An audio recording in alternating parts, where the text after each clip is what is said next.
क़ौमी अवामी तहरीक के मरकज़ी सॾ ते अफ़गाननि जे आबादकारी गैर क़ानूनी परॾेही खे वापस करण, सुई गैस ऐं ॿियनि खातनि मां 16,000 मुलाज़िमनि जे बरतरफ़ी तोड़े ज़मीनुनि ते कब्ज़नि ख़िलाफ़ हैदराबाद में कासमाबाद जे इलाइक़े नसीमनगर खां रैली कढी मुज़ाहिरो कयो वियो।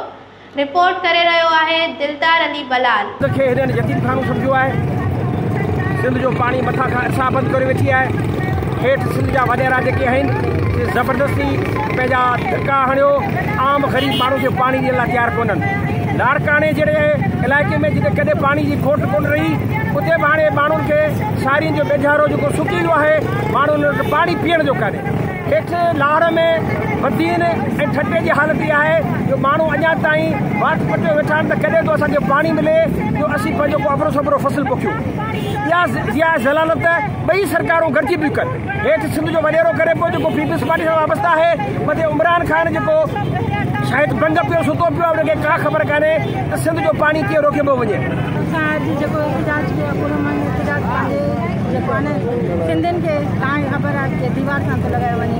बराए महिरबानी सिंध हुकूमत खे, इमरान ख़ान खे, सभिनी खे इहो आहे असांजो अर्ज़ु आहे त असां सिंधियुनि खे दीवार सां न लॻायो वञे। ऐं बिहारी बंगाली उहे अचनि था, उन्हनि खे हर शइ मिले थी, असांजे सिंधियुनि खे कुझु बि नथो मिले। सिंधियुनि छो ईअं छो आहे?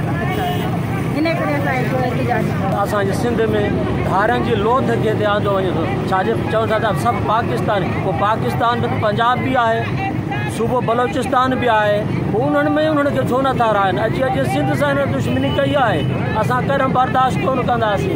असांजे सिंध में ये धारिया कढिया वञनि।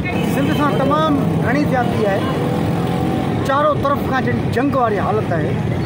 एकड़े पासे सिंध में मेरिट तबाह है, सिंधी नौजवान के माण्हुनि खे हूँ ही रोज़गार कोन थो मिले।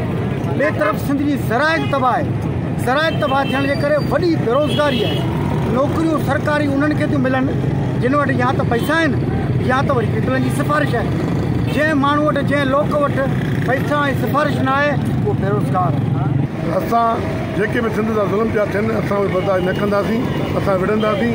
जेके मेन इशू आहिनि सिंध जा, जेके असां सां ज़ुल्म कयो आहे, पाणी बंदि, ज़मीनुनि ते कब्ज़ो, नौकरियुनि मां बेदख़ली, ॿारनि जी आमद, माना असां गवर्नमेंट खे ॿुधाइण था चाहियूं, सिंध गवर्नमेंट खे चाहे वफ़ाक़ी ॿुधाइण था चाहियूं त तव्हां क़ौमी अवामी तहरीक मुकमल दीवार बणिजी असां सिंध लाइ विढ़ंदासीं। सिंध सां जेको बि ज़ुल्म कंदो असां उनखे बर्दाश्त न कंदासीं।